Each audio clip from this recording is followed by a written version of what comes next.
Halo para pendengar dimanapun kalian berada, selamat datang kembali bersama Mas ini yang semakin brewok.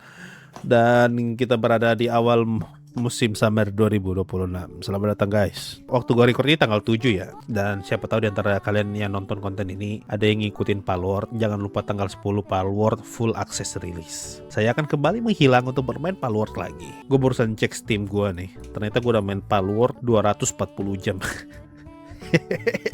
240 jam gue main Palworld, cok. Apalagi nanti kalau udah update 1.0, woi, gue hilang lagi tuh. Jadi sebelum gue menghilang, saya akan membuat beberapa konten dulu. Nah, di awal musim summer 2026 ini, seperti biasa, mari kita menonton anime isekai. Musim ini ada 9 judul anime isekai yang rilis, dan di konten ini gue bakal menonton 3 saja dulu. 3-nya apa aja, sini gue sebutin satu-satu. Di part 1 ini gue bakal nonton 3 anime isekai dulu. Pertama Isekai Mushoku Tensei season 3, yang lu lihat sendiri ratingnya 9,03 padahal baru 2 episode. Dan ini bakal jadi calon kuat yang bisa menantang ReZero season 4 untuk masuk nominasi Isekai of the Year buat gue pribadi. Terutama di season ini harusnya kita masuk ke turning point 4 yang harusnya sih jadi salah satu turning point paling menarik untuk kita ikuti ceritanya. Nah, anime kedua yang bakal gue tonton, dari rating aja udah kelihatan jelek, anime Sekai Sakyo no Koei apalah ini. Gua baca manganya dan manganya tidak begitu menarik, isinya cuma harem-harem doang. Ya sudah pasti busuk dong. Sama satu lagi judulnya Suterare Seijo no Isekai Gohan Tabi. Isekai punya mobil, ke Isekai bawa mobil. Nah kalau ini gua nggak tahu nih, gua nggak pernah baca juga manganya. Jadi gue gak punya ekspektasi apa-apa soal yang ini. Langsung aja ya kalau gitu ya, kita buka konten ini dengan nonton anime isekai yang bagus dulu. Mushoku Tensei season 3. So, sampai jumpa setelah gue selesai nonton anime Mushoku Tensei season 3 dan bye-bye guys.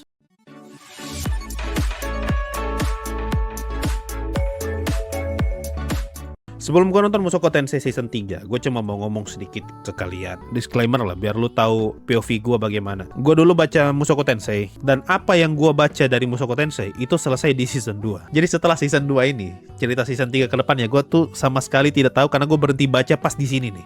Pas banget di sini gue berhenti baca. OTW menuju Eris. Jadi gue nggak tahu ceritanya sama sekali. Gue cuma tahu dari spoiler lah. Makanya gue lumayan gelisah pas mulai nonton dari season 3 ini. Gue selama ini tuh bisa enjoy nonton Mushoku Tensei karena gue udah baca manganya, karena gue udah baca novelnya. Jadi gue tau lah hal terburuk yang bisa gue ekspektasikan ketika nonton animenya nanti. Nah di season 3 ini gue nggak tahu apa aja nih hal buruk yang bakal terjadi. Ya kita nonton dulu ya. Kenapa Rudeus jadi kecil lagi nih? Oh, ini nyeritain proses Eris kabur ya. Gue nggak tahu. Sabar. Gue sebelum nyeritain lebih lanjut soal Eris nih, gue cuma mau bilang Eris itu tolol. Gue nggak tahu ceritanya ke depannya gimana, tapi gue bisa meraba-raba lah. Eris nih dongo sekali. Main kasih tinggal Rudeus tidak bilang-bilang. Akhirnya Rudeus salah paham kan ini pasti. Dikira dia ditinggal sama Eris. Sedangkan Eris mindsetnya pasti beda nih. Aku ingin memantaskan diri. Ya aku tak pantas buat Rudeus. Dia ingin memantaskan diri kan. Cuma dia tidak bilang-bilang ke Rudeus. Jadi main tinggal aja. Ya udah Rudeus merasa ditinggal. Gue nggak bisa kebayang tiba-tiba Eris dengar kabar Rudeus nikah nih. Lah bukannya lu udah sama gue ya, kenapa lu tiba-tiba nikah? Pasti dia emosi tuh. Coba kok juga dongo, main pergi tidak bilang-bilang. Satu hal yang jadi ciri khas Mushoku Tensei itu jarang kasih opening loh, kayak ReZero gitu. Openingnya baru sering keluar yang di season 2 tuh, yang Dokoma Demo Tutododot. Tuhan, langsung ke leher pak, batang leher dapat hantam bro. Orang belum siap loh. Tuhan, barbar sekali Eris. Pedangnya patah malah dihantam pakai tangan. Tuhan, biar orang sudah di tanah pun tetap dihantam ya. Itu Eris tidak pernah ganti baju kan, sampai bajunya kotor gitu. Berapa tahun nih sampai rambutnya panjang loh. Buset Eris, ada tamu loh. Orang bertamu loh. Eris malah dihantam. Diminta sang dewa pedang untuk mendidik seorang murid. Oh, berarti Eris bakal punya banyak guru nih. Oh, gue ngerti sekarang alasan kenapa bajunya Eris tidak bersih-bersih ya. Jadi dia latihan, pulang, tidur, bangun, latihan lagi. Gitu aja dia tuh, tidak mandi, tidak apa. Pantasan bajunya kotor, dekil banget. Dia pakai pedang berapa? 4? Aku ahli pedangnya dan Rudeus yang jadi penyihirnya. Salah. Aku jadi pedangnya, Roxy, Sylvie dan Rudeus yang jadi penyihirnya.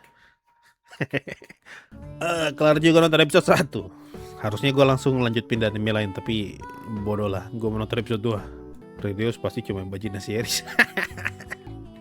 Buset nih perempuan niat sekali. Apa dia sampai pergi cari Rudeus?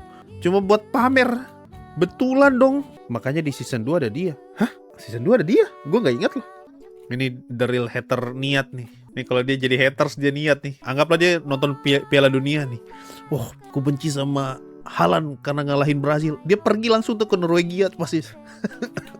Buat ngelihat Haaland tuh kayak gimana bentuknya. Bakal berapa banyak gurunya Eris nih. Wah anjir, baru juga masuk. ini gue bilang nih. Ini gue kasih tau kalian. Kalau kalian sering baca manhwa, scene kayak begini itu pasti tuh, sangat-sangat pasti. MC-nya masuk, matanya menyala. Pasti, 100% gue bilang. Pas Eris masuk, tiba-tiba matanya menyala. Wah, baru tuh semua karakter panik. Wih, apa ini? Aku merasakan aura membunuh. Tapi ini karena anime doang nih. Ini karena anime Jepang nih, dibikin biasa aja. Kalau manhwa Korea tuh pasti tuh. Kayak mata-mata Ultraman gitu di Solo Leveling. Apa ini? Aku merasakan aura-aura farming. Kenapa dia malah kalah sama cewek rambut biru? Kok bisa? Eris kalah sama rambut panjang. Rambut panjang kalah sama rambut biru. Sampai pingsan loh. Eris aja tuh gak pingsan loh, dihantam sama dia. Dia malah pingsan. Oh, ini dijelasin nih. Dia menang lawan Anu menang lawan Anu. Oh, dia bisa ngelawan Eris gara-gara Eris gampang gampang dideteksi. Lu bayangkan Eris yang emosian begini dengar berita Rudeus sudah nikah. Istrinya 2 lagi. Itu dia ketemu Rudeus pasti hal pertama yang dilakukan dihantam. Sampai episode berapa sih nyeritain Eris? Gue penasaran banget apa yang bakal dilakukan setelah ketemu Rudeus. Ya itu tadi guys, Mushoku Tensei season 3 episode 1 dan 2. Ini mah Eris Tensei ini. Bagus lah Pak. Wajar kalau ratingnya tinggi. Gimana bang visual, soundtrack sama detail? Visualnya oke lah, bagus kok. Malah dibandingkan Re:Zero lebih bagus ini visualnya. Ya satu sisi karena lebih banyak actionnya daripada Re:Zero sih. Kalau musiknya oke. Habis ini mah balik lagi ke Rudeus. Kayaknya belum ada opening tadi ya. 2 episode pertama gak ada opening. Kita lihat aja ya. Gue sangat-sangat penasaran apa yang akan Eris lakukan ketemu Rudeus. Oke lah ya. Itu tadi Mushoku Tensei season 3 episode 1 dan 2. Niatnya cuma nonton episode 1. Ternyata keterusan. Bagus soalnya. Ya kita lanjut ke isekai yang busuk. Setelah menonton yang bagus-bagus, mari kita move on ke yang jelek-jelek. Gue bakal nonton anime judulnya Sekai Saikyo no Koei bla bla bla. Ratingnya 6 tuh. Sudah pasti jelek. Yaudah ya, sampai jumpa setelah gue selesai nonton anime ini dan ya bye bye guys. Apa ini kayak pengisi suaranya Kirito kah? Jomplang banget bro kalau lo habis nonton anime kayak Mushoku Tensei gitu. Terus nonton anime beginian visualnya. Gue sempat baca manganya nih, cuma manganya tuh seingat gue belum terlalu jauh. Waktu gue baca baru 4 atau 5 chapter doang. Buset, slideshow. Orang tidak ada yang gerak. Ya anjir. Lu lihat NPC-nya. Nih gue kasih lihat deh. Gue kasih lihat ke kalian nih. Model NPC-nya nih. Weh, apa itu? Siapa coba orang berdiri kayak gitu?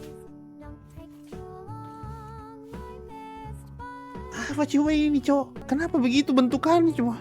Ini lagi. Siapa itu? Wah, ada wanita cantik.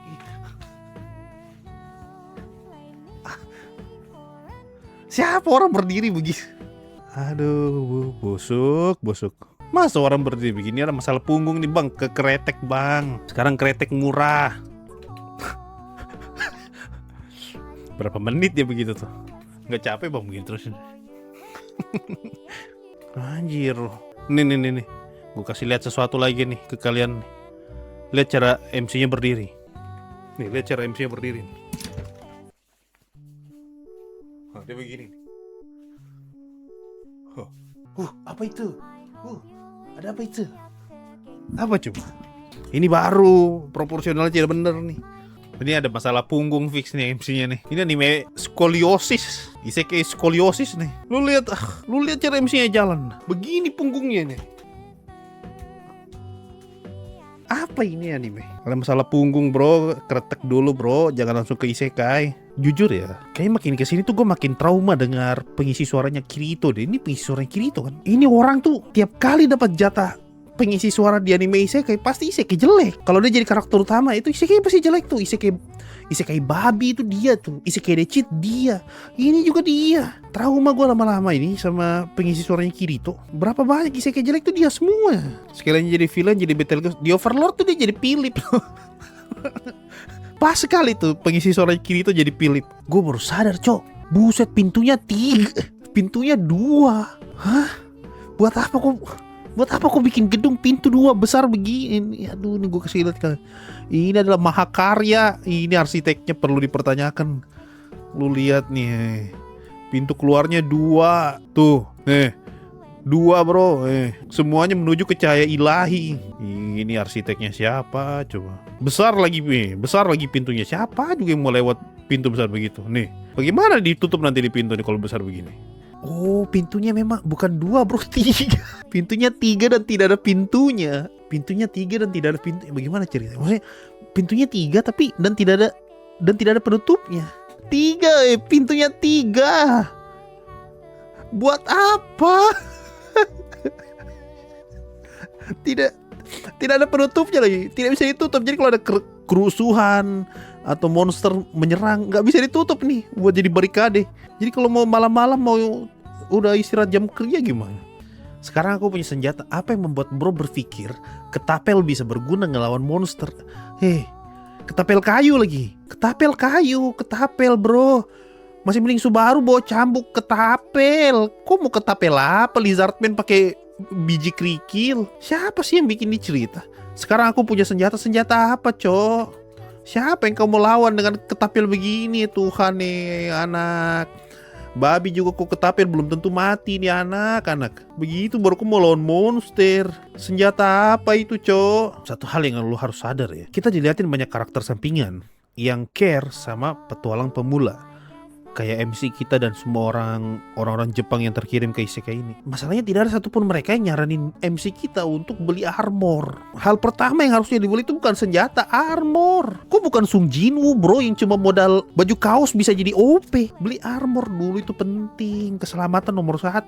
Sudah tua bodok loh. Beli juga ketapel. Aduh. Kirito. Lu lihat sih semua petualang di sini pakai armor. Wah anjir ketapelnya. Serang setelah aku melepaskan tembakanku. Ketapel.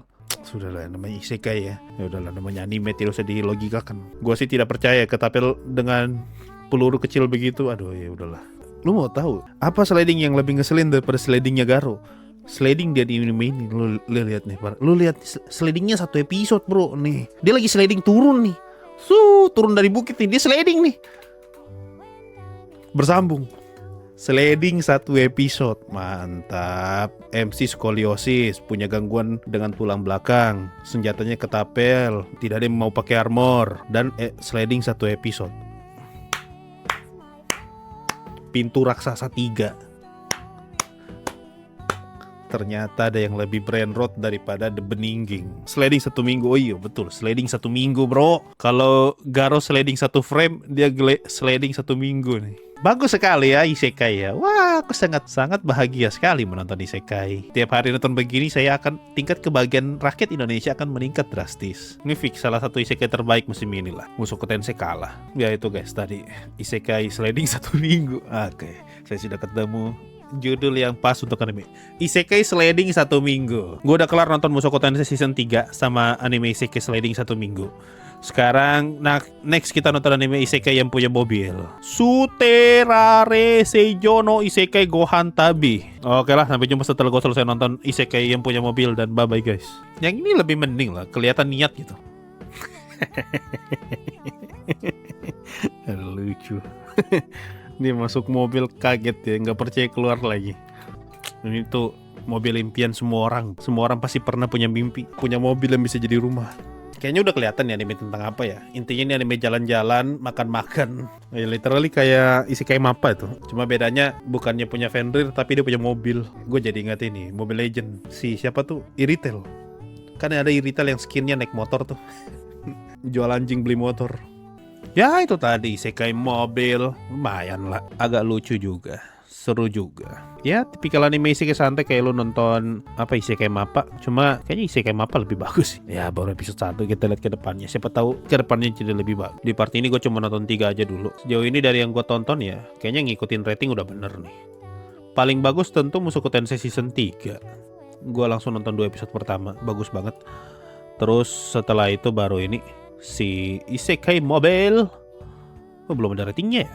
Lumayan lah ini. Dan ya terakhir nih isekai sliding 1 minggu. Karena bikin lapar kan kalau isekai Mappa. Kalau isekai Mappa tuh kelihatan banget jualannya tuh di makanan. Jadi proses masaknya semua diliatin. Makanya bikin lapar banget pas nonton. Tapi kalau di sini kayaknya cuma makan-makannya doang yang dijual, masaknya enggak. Ya itu aja lah untuk part 1 ini ya. Masih ada 6 anime isekai lagi yang menanti. Kita simpan aja untuk part 2 dan part 3. Gimana pendapat kalian soal 3 anime isekai terakhir tadi, terutama isekai sliding 1 minggu? Gue sangat menyarankan kalian untuk nonton anime isekai sliding 1 minggu. Setidaknya biar lu ada referensi isekai jelek tuh kayak gimana.